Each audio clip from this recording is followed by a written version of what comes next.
ॿियो नथो नाम वणे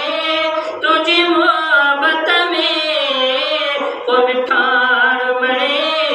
तुंहिंजी नाम बिना तुंहिंजी मोहबत मन में आहे मिठी तुंहिंजे कदमनि में हुजा शाल कठी तुंहिंजी मोहबत मन में आहे मिठी तुंहिंजे कदमनि में हुजा शाल कठी बानी बानोटी आया असुल खां वठी तुंहिंजी मुल्क खरीद आया गिदर